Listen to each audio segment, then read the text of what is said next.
It all began with a notebook my mother handed me. She found it while she was cleaning out the closet. Oh, it's the notebook from Chrono. This old notebook, covered with mold, was a diary that belonged to my grandfather who passed away years ago. It contained his distant memories. Interesting, okay. I wonder if you still remember how we first met in our many adventures. It seemed like a dream. We ran like the wind during those warm summer days long ago. You were a piece of a star that fell from the sky. Interesting, okay. I'm not hitting anything, by the way. This is going on its own. I still relive the memories of those days long past, just by closing my eyes like so and whispering your name into the desolate night. Kid. Kid. So this is Serge's book? Is that what I'm supposed to be seeing here? I don't know. Super zoom in on the book. Cool. Oh. Kid. Hey, Kid. Are we playing as Kid? Ooh. Are you ready, Kid? I know you're anxious, but stay on your toes. Yeah, likewise, mate. You mess up and I'm leaving you. Got that? Leaving you behind. Got that, Sedge? Okay, this is the first time that Serge has ever said words, so that's scary. Come on, Miguel, let's go. That bastard Lynx is gonna get what he deserves. Say your prayers, not that it'll do you any good. What is going on? What is happening? I'm so confused. Who is with us? Who's Miguel? That's pretty. Why does this look like a Disney thing? Why is the sea on fire? I have a lot of questions. Oh, that was it. Okay, hold on. Hold on, everybody. Give me like a few seconds here because Radical Dreamers. Done. Done. Cool. Okay. I know how this goes now. Le Tracer Interdit. Yeah. I like the intermediate story. Okay. So change section, confirm, cancel, menu, auto text, just menu sounds, return to launcher, everything plus. Got it. Okay. Well, we're keeping Surge. I need to know like who these names are. The old lady's tip-off was right about the money. The counterspell on the barrier around the outer walls could have done a real number on us. Oh, that was Kid. Kid's plain, unadorned braid flickered back and forth across her shoulders as she walked. Is this a text space? We picked our way through the elaborate lattice of the Manor's magic shields. There we go. Moving in closer and closer to Lord Lynx's stronghold. There were 3 of us. Kid, Miguel, and me. Yeah, I would say it's Miguel. McGill. I guess it must have been 3 years since I first met Kid. Back then, I was just a wandering musician, traveling wherever my feet would take me, wherever a few tunes would pay for a warm bed. Oh, this is Miguel's book. It was the Outlands, a town called Regoria, where we first ran across one another. Since then, she dragged me along a whole bunch of adventures and misadventures, too. Ah, Kid. She was a thief. And not just any thief. Just a few months shy of 17 and already renowned as one of the realm's greatest. No, it's not. I actually started late. We do 12:30 on Saturdays. At least it's not early to me. Could be wrong on that. I actually ended up having to start late because I had to accommodate my roommates trying to shower because they have to wait till the absolute last second and somebody was supposed to be coming over. So, that's fun. And also, I can only go until maybe 3:30 today. So today's like a double don't feel good about being late thing. I'm sorry, Chaz. I'm sorry. You're usually here always, so I feel bad, especially making you wait so long. Okay, so based on how everybody looks, obviously Kid is the one with the braid. I'm going to imagine that Serge is the one with the bob haircut, and Miguel is the one that looks like Paladina. Not that I've played that game series either. I just I've played Smash Bros. And that's it. What's more, she was achievingly beautiful, stylish, and a joy to be around. And a dab hand at campsite cooking, or so she liked to claim. I'm on the West Coast, so it's only 10 a.m. right now. Okay. Well, there we go. That's at least a little better. Yeah. It's almost 1 o'clock now for me. So, East Coast time zones, technically. The truth was a little different. Those bandits with hearts of gold you've heard about in stories, the ones who steal from the rich and give to the poor, yeah, that wasn't Kid's style. What are you talking about? That's always been Kid's style. What happened in this game? She was short-tempered, prone to lying, bossy, and obsessed with money. And rarely did she care to listen to a single word anyone said to her. Is this about how he turned Kid's heart to gold or something?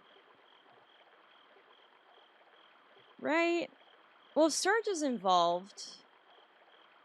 No, it's supposed to be Kid, Miguel, and whomever the main... somebody else.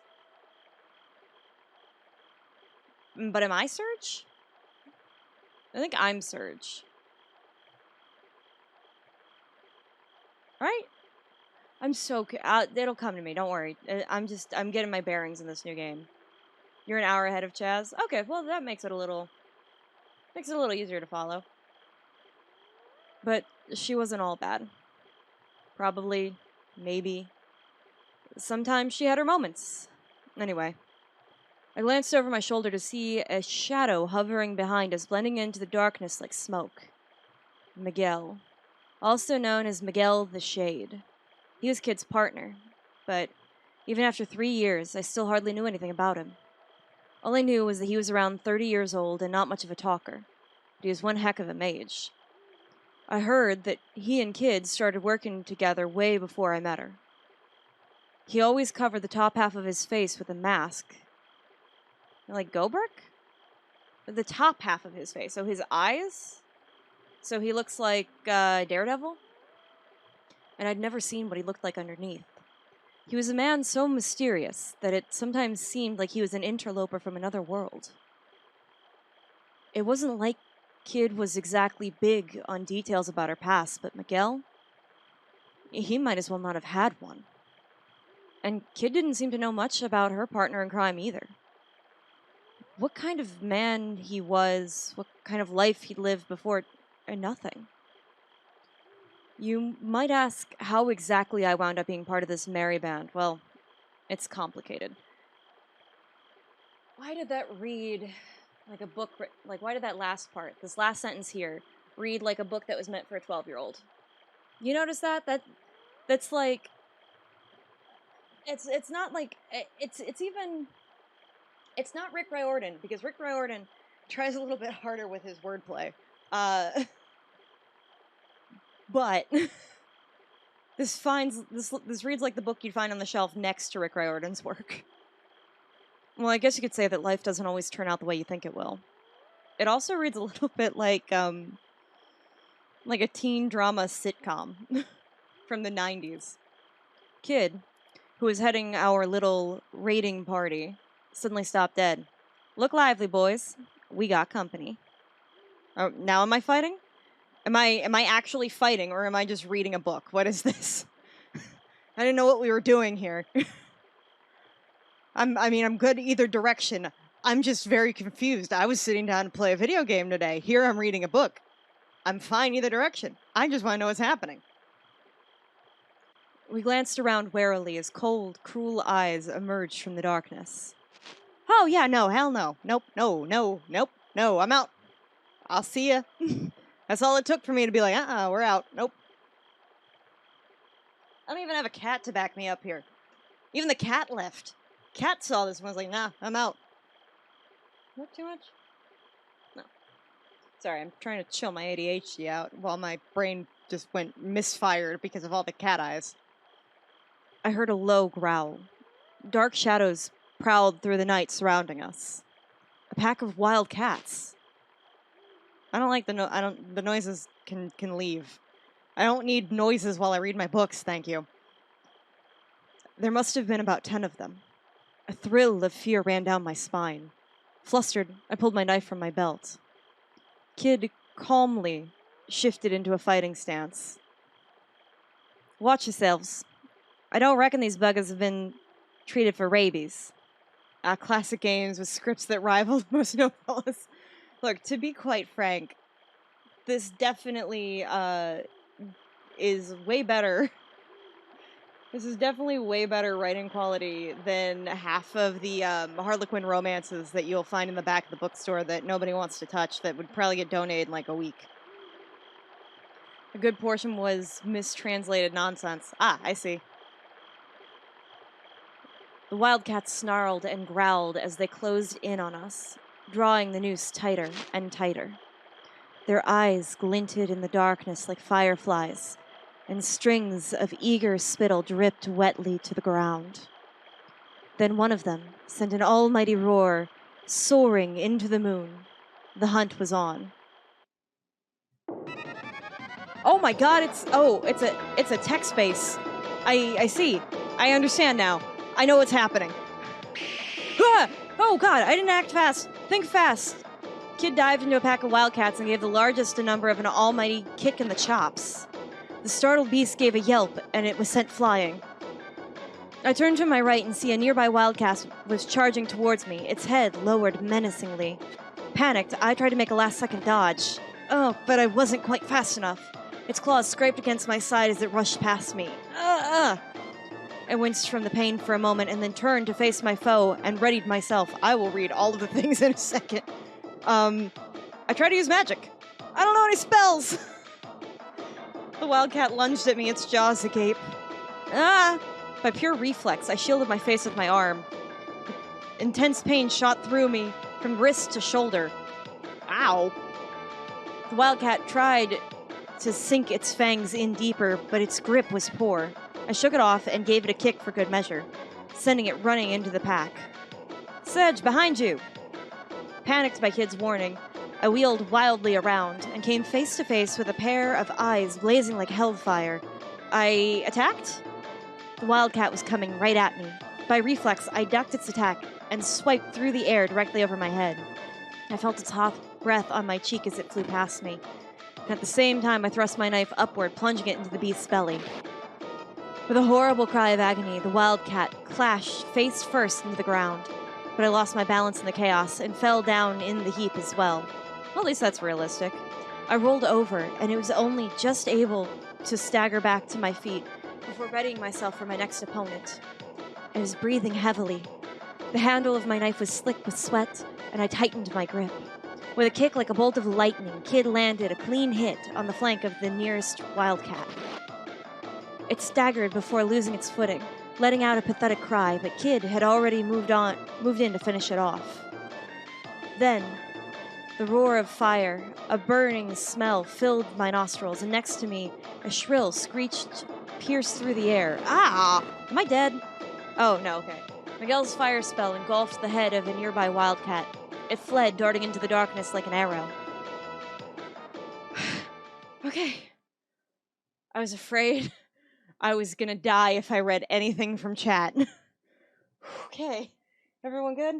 Okay, I'm sorry I didn't know about the flashing lights, everybody. Yeah, I'm poking fun at things like all our base belong to us. True. That was the Chrono trigger screech. That makes sense. Also, I need a second. I need just 1 second. Right, ooh. I didn't think it was going to take away my ability to read at a nice pace. Books don't do that to you. Choose your own adventure novels don't do that to you. Didn't know I was going to be terrified today. Here we are, ladies and gents. Yeah, I guess I am. Hope everyone else is awake between my yelling, the screeching, and the flashing. Oh. Okay. All right. Now that my heart attack's calmed down. Right? Whole experience. Whew. I scanned the area. Only moments ago, we had been surrounded, but now there wasn't a single wildcat left. I've never played or seen gameplay of this before, so, well, welcome to the nightmare with me. Why am I panting like I ran? All I did was read quickly. Okay. At least now you know what to expect. Kid and Miguel had either sent the rest off with their tails between their legs, or paid to them once and for all. I've never in my life heard, and I use some like old school rhetoric, but or put paid to them, I think is a new one for me. Huh, you're dreaming if you think a pack of flea-bitten moggies is gonna stop us, Lynx. I swear to God, by the end of this, if I don't figure out how to do an Australian accent, I'm gonna lose my mind. Kid crossed her arm and flashed a triumphant grin. Meanwhile, I was panting heavily. Still kind of am. And it felt like my legs were about to give out from under me. Thank God I'm sitting. I collapsed to my knees, overwhelmed by what I'd just been through. Whew. I'd taken a few hits, but I was otherwise fine. Probably poisoned by demon, panther, whatever poison. A couple of scars to talk about later, maybe, but nothing that would stop me carrying on. Are you hurt? Miguel looked at me, his faceless expression as ever. No worries, Mag. You'll be all right, said Kid, barging in to get a better look at me. He may be a whining sook, but it'll take a few more scratches to kill this one. She was nothing if sympathetic, but she was right. This was no time to be bemoaning. I'm fixing this. This was no time to bemoan my lot. We hadn't even reached the manor yet.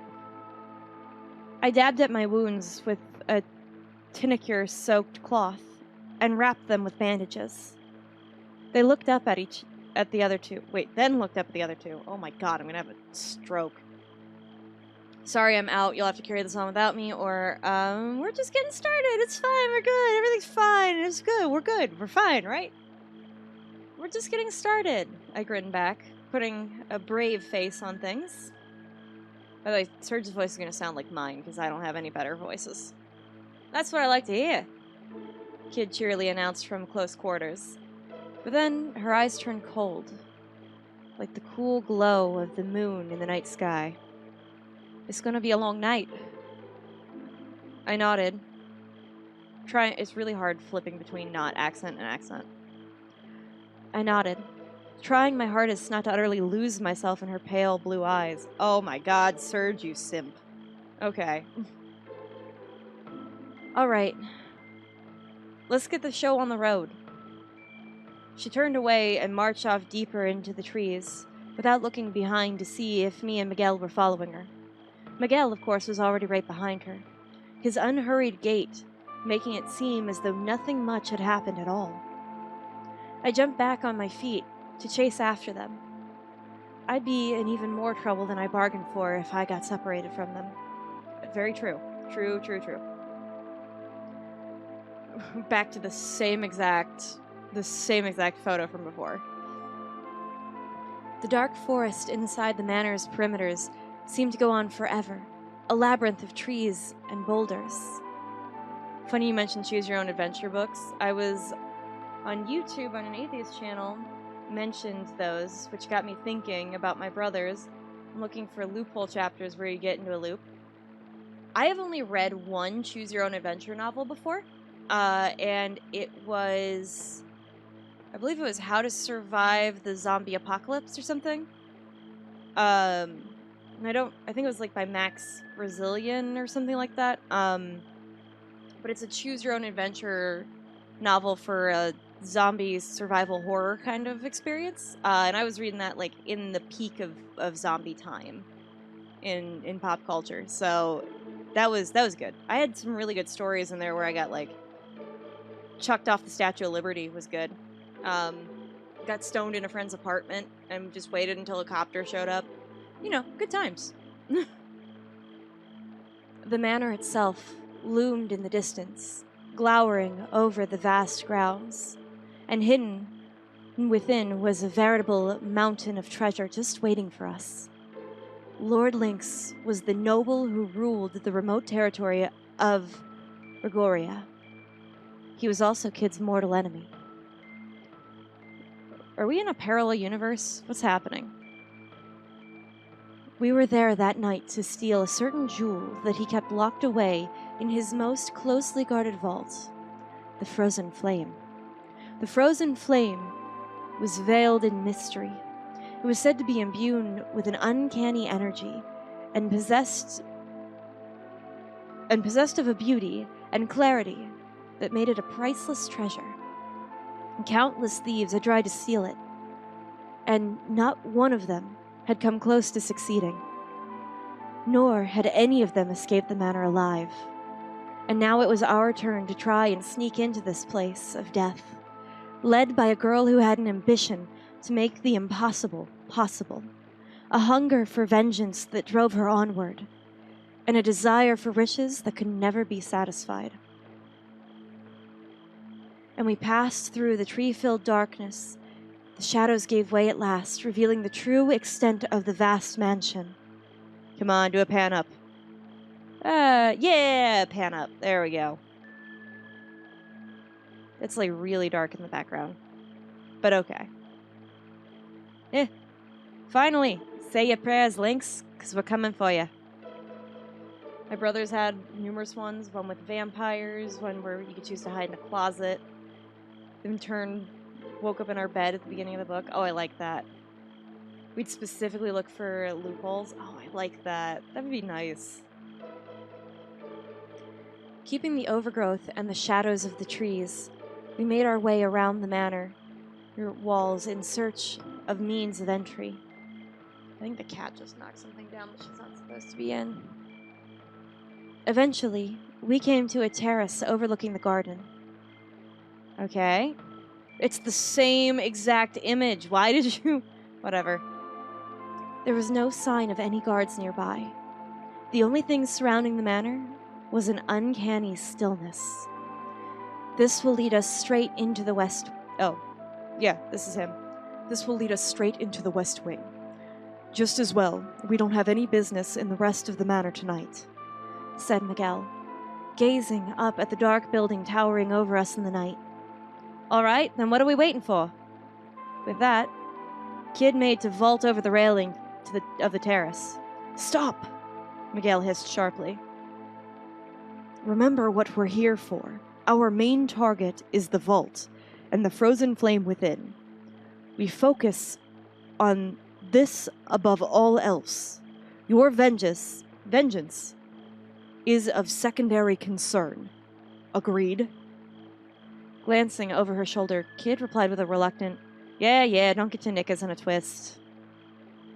But if we happen to run into him, I'm going to knock that Drongo's block off.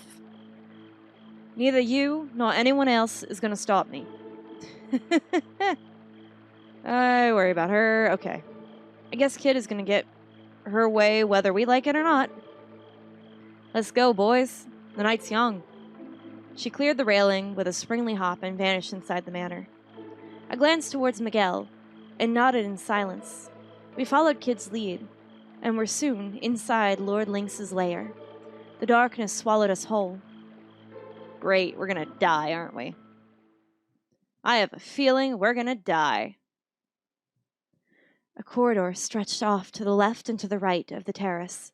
They seemed equally dark and chilly in both directions. We're going left, because I'm ambidextrous and most people choose to go right. I'm going left. We pressed through the darkness, down corridors that turned and twisted snake-like this way and that. Everything around us was still and silent, and it felt strangely like we were being watched. Oh, no, with countless eyes and the something. We continued creepily, cautiously down the corridors. Kid moved around, proudly and stealthily like a cat stalking its prey, while in the shadows Miguel followed, gliding swiftly like a sinister breeze. We pressed onward to embrace the weave of fire. I could not keep up. We took the corridors leading from the left-hand side of the terrace and eventually arrived at an intersection with some stairs. A path to the right led down the stairs, and a path to the left was a dark passage, and the main corridor continued onwards. I guess we go forward?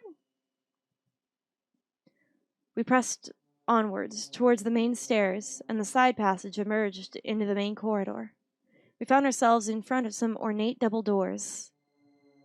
Oh, this is giving me Resident Evil looks. Okay, we're going inside to go fight zombies.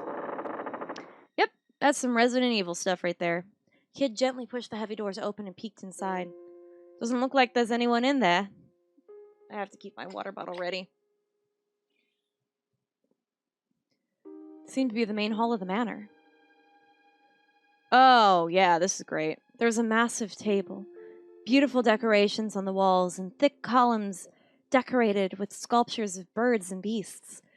Fixed on the wall of the back towered a tremendous pipe organ, like a burnished black mountain. I don't feel good about this.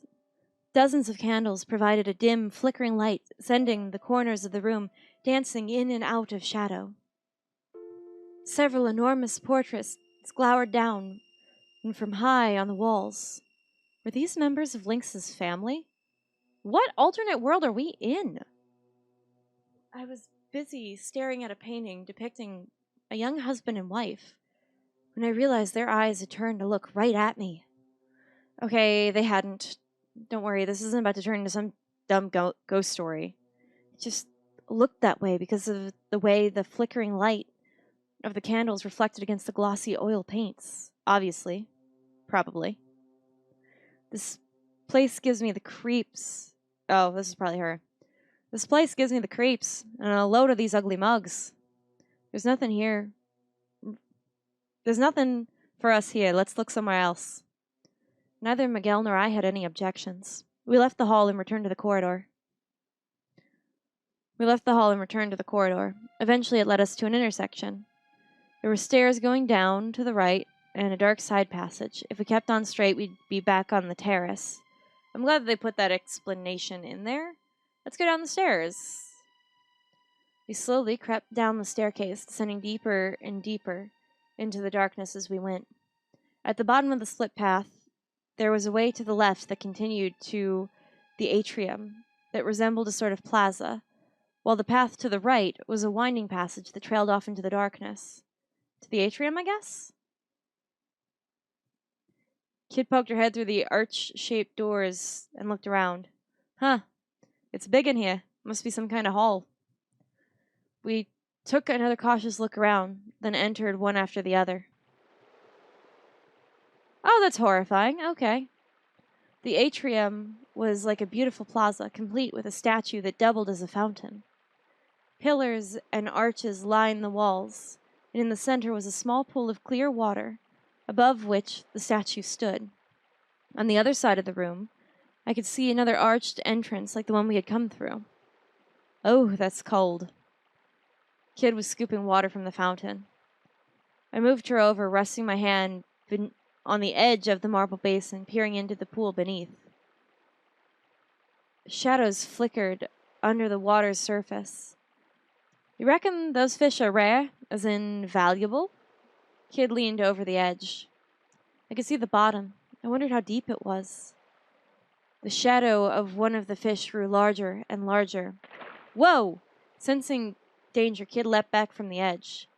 Clack! The fish leapt out from the water and snapped at her, its jaws bristling with razor-sharp teeth. Its mouth closed on the air where she'd been only moments before. With a splash, the fish darted back underwater. Piranodons? What? Deadly carnivorous fish with sharp razor teeth and powerful jaws that could snap a monster's horn in half. Staring in horror, I watched as the dark shadows began to gather in what little of a pool I could make out. Lynx is not a good fish owner then if he's keeping them in that small of a pool. I'm just saying. The piranodons must have detected prey. Soon the room was filled with the sound of splashing and snapping as fish teemed at the water's surface. Bloody hell! Even Kid was uneasy. She took another step back. How many piranodons were in the pool? The thought of what would happen if they all leapt clear of the water and attacked at once crossed my mind. A bead of cold sweat rolled down my forehead. Suddenly, the water coming up from the statue turned crimson and shot in a powerful jet that nearly touched the ceiling. Kid jumped back. I stood in shock, watching the torrent of water erupting from the statue, probably going to fill the room. The scarlet waters continued to gush from the fountain. The pool grew redder and started to overflow. We looked on entranced, but the spell was soon broken when we realized that the water was starting to flow faster and faster over the rim of the basin.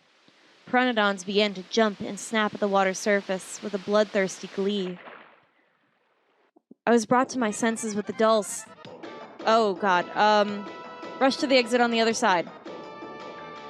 Quick, there's an exit on the other side. I pointed at the door on the opposite of where we'd come. I tried my hardest to rush across the red pool, sending up great gouts of crimson water, but it was as thick as blood and I found myself struggling to move, which makes sense. I felt sharp jabs of searing pain as countless piranodons snapped at my legs. Kid gritted her teeth. Sedge, we gotta do something before we get turned to mincemeat. What was I gonna do? Deal with the fish? What? You wanna try and pick the little lot off one by one? Kid glared at me, her face a picture of exasperation and disbelief. Don't be a bloody idiot, Sedge. You wanna die here? While I stood there, mouth agape, the piranodon sank its teeth into my foot. A jolt of pain surged up my leg, making me jump. What am I gonna do? I guess run back the way we came. Seems like the only right way to go. Kid, let's get out of here. In a panic, we splashed through the water, back to the corridor we came. The fangs of the piranodon snapped at my legs and it felt like searing pain, but I had to endure if I had any hopes of reaching the entrance. Breathing heavily, I found myself back in the corridor outside. Piranodons, it's almost as terrifying as Borg snakes. Or Klingon clowns, oh god. Phew, that was a close call. So, that whole thing was a trap, eh? Talk about twisted. Lynx is even more of a sick bastard than I thought. I was about to say he wouldn't have to be if he didn't have to be on guard against people like her breaking into his home, but I thought better of it. Well, at any rate, I think we can consider that a dead end, so let's go back. Defeated, we left the atrium. Wonder if I should have tried to press onward. Something caused Kid to stop in her tracks. Hello, what are we here? She pointed to the side of the entrance to the hall. I found myself face to face with the sculpture of an old man's face. A truly phenomenal beard. That looks like Avatar Roku. The sculpture's eyes seemed to gleam with life. For a piece of marble, it seemed almost too realistic. Monty Python and the Holy Grail method have run away, right? I mean, those were like the killer bunnies, so... It's a mouth of truth, announced Miguel. An enchanted statue that can tell when you're lying. If it catches you out, it'll bite your hands off. Miguel kept his explanation simple so the Kid wouldn't drift off before it got to the important part. So what's it doing here then? I suspect it's part of a greater mechanism. Stick your hand in its gob, do ya? Righto. Let's see what happens, shall we? With a mischievous glint in her eye, Kid darted over and stuck her hand in his mouth without a moment's hesitation. She stood there for a moment waiting, but it didn't take long for her to get bored. Huh, nothing. Suddenly I had an idea. Hey, kid. Who's the greatest thief that ever lived? Oh, God, we're gonna make her lose her hand? Ha, me, of course, you drong. Kid answered without a moment's hesitation, and suddenly her face twisted with pain. The teeth of the marble sculpture clamped down on her hand. It bit me, she cried. Knock it off. Everyone knows it's the Ow! The sculpture bit her again as soon as she spoke. Ugh, you little... Cold sweat formed on Kid's forehead. The sculpture was tightening its grip. It won't let go until you say something true. Despite the obvious urgency of the situation, Miguel was matter-of-fact as ever. Just say anything, Kid. Anything as long as it's the truth. Obviously, Kid wasn't listening. Instead, she just kicked awkwardly at the statue. Oi, Beardy! Let go of me bloody hand! She planted her feet on either side of its mouth and tried her hardest to pull herself out. She heaved, kicked, stamped, grunted, and strained. And then finally, her hand popped free. I was taken aback by what I witnessed, but I couldn't say a word. See? Told you it was the truth. Kid raised her hand in the air triumphantly as if to demonstrate. I could see heavy bite marks. The sculpture hadn't come away from the struggle unscathed either. Kid's attempt to break free had left it cracked in several places. Miguel pointed silently at a part of it.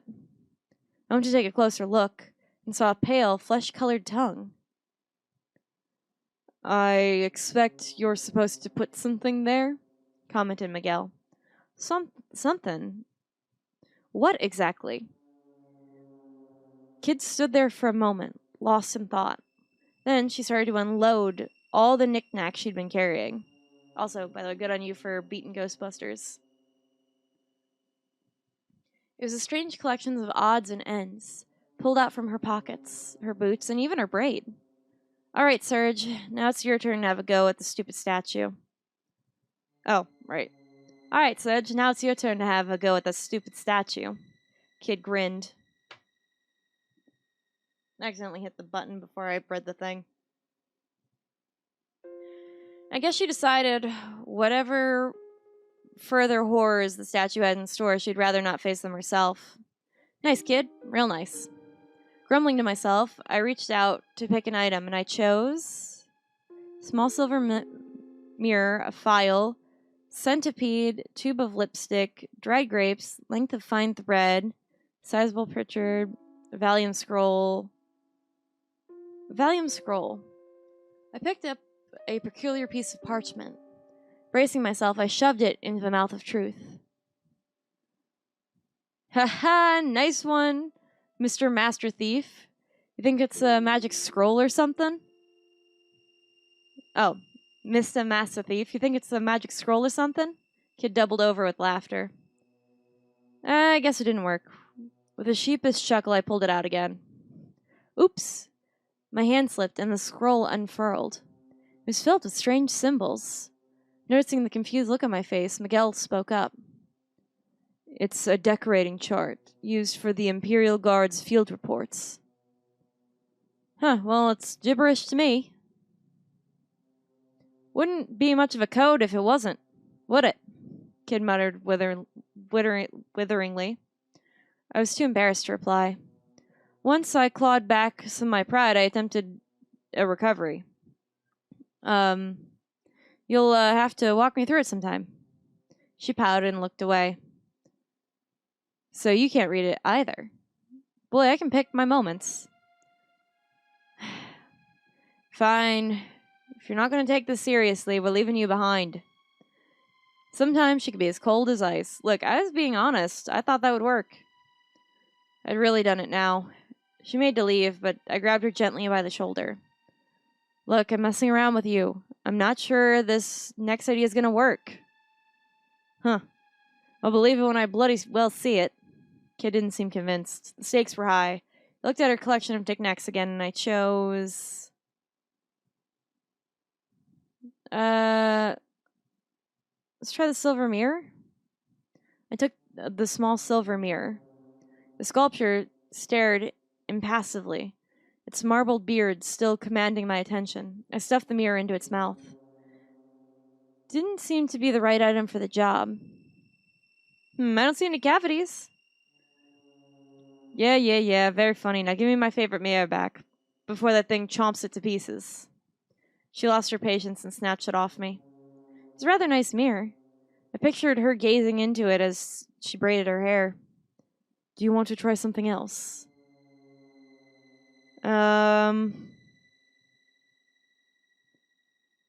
Length of fine thread, maybe? Wait, maybe the dried grapes. I took a small bag of dried grapes. One by one, I fed them into the sculpture's marble maw.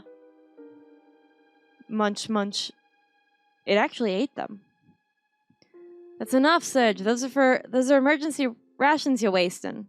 Kid snatched the bag from my hand. I had the last grape, though, so I popped it into my mouth. It was absolutely delicious. They're not for you either, sunshine. Growled Kid, glaring at me. Gonna take this seriously, Serge, or should I leave you here alone with Beardy here? She was clearly annoyed, but I hadn't worn her patience completely thin yet. I decided to try something else. I chose... I don't know. Not to waste my time anymore. I lingered for a moment and pulled my hand away. It didn't seem like any of them is what we were looking for. All right, let's just forget about it for now, muttered Kid, stowing all her valuables. I was sure we'd find a use for this stuff. Whatever. Best get moving. Defeated, we left the atrium behind us. Okay. Noted. Leaving the atrium behind us, we immediately found ourselves at a fork in the path. To the right was a passage with some stairs leading upwards, and a dark passage continued directly from where we stood. Let's go through the path ahead. We left the atrium and continued down the path ahead. Eventually, we came across an ornate door on the right-hand side. Something smelled fresh and pleasant. Flowers? Was it coming from inside? Let's just check it out. Probably the kitchen. We found ourselves in a tidy, welcoming room. The knickknacks and curios dotted around the place seemed to be well loved. The stately desk and the cozy-looking bed nearby. Meanwhile, the room's occupant was no stranger to luxury. Though the room was richly furnished, somehow it felt awfully lonely. Kid took a quick look around before commenting. It's Lynx's girl's room. A half-written letter on the desk and a teacup still warm suggested the lady of the manor was still nearby. But it didn't seem that anyone was here now. We decided to search the room. Some charming flowers, discarded cotton handkerchiefs, and a small bottle of perfume. That's us in the mirror, right? Nothing that meant much to me, nor anything that seemed particularly valuable. Kids seemed to have the same impression and scanned the room clearly, not expecting to find anything. The only item of note was a small antique box, which bore the crest resembling a viper. Let's look at the little box. I picked up the small wooden box on the bookshelf. I opened the lid and was greeted by a soothing melody. A music box. There's something about that song. I know this tune. Kid was standing next to me. I could see something had changed in her expression. You do, huh, Kid? Someone used to sing it to me. Long ago. She turned her gaze downward and went silent. Probably Luca. Kid? Startled, she turned to me. Her eyelashes glinted as if wet with dew. She walked through the door, not saying a word. Hey, kid, wait up! we left the room. Was she crying? Was Kid crying? Maybe I was just seeing things. I wonder what happens if I were to play that on the organ upstairs. Outside the room, the passage outside the room continued to our left and to our right. The path to the right led deeper into the darkness. The left would take us back to the atrium. Let's go back towards the atrium. Kid stopped in her tracks, her senses clearly tingling. Miguel and I were right behind her, immediately realized that something was very wrong. We could hear faint whispering as if a spell were being cast, and a faint light was emanating from a monster sitting crouched on flagstones ahead. Oh. A long, bony finger traced the strange shape on the tiles. That was the same kind of monster that was from the pool, wasn't it? A demon. I pulled out my knife and readied myself to confront it. Waited to see what it would do. I watched the demon carefully, keeping a tight grip on my knife. Miguel didn't waste a moment and let rip with the spell. A ball of flame slammed into the creature. I could smell the stench of burnt flesh. The demon's eyes reddened, and it bared its fangs. Cursed whispers filled the air. It was casting a spell. Bravely slashed at it with my knife. "Leave this to me," I yelled, at exactly the same time as Kid. I slipped around to the left side of the demon as it swung its scythe down. Whoosh! The blade swished the air a hair's breadth from my nose. A single moment later, and I'd have no nose left to speak of. Kid took advantage while the demon was focused on me and moved to stab it full in the back. The creature let out a grotesque howl and collapsed to the floor. Ah! Did you plan to be the decoy so I could finish it off, or was that a coincidence? Either way, it did the trick. Kid beamed with pride. The demon's blue blood pooled on the floor as it lay there, writhing in pain. Its face contorted with agony. It was glaring at us and began tracing strange shapes on the ground with the last of its strength. Kid sensed something wicked afoot. "Just die already, will ya?" But the demon carried on writhing, strange shapes forming from its own blood. An eerie light illuminated the hastily scrawled curse, and then there was a flash. Lightning-like bolts of energy danced around my feet. Kid, who was standing right next to the demon, jumped back with a start, and then started drawing even more strange symbols. She took advantage of the creature who was still concentrating. She twisted her body and stretched out her leg and swung it in a graceful arc right into the demon's belly.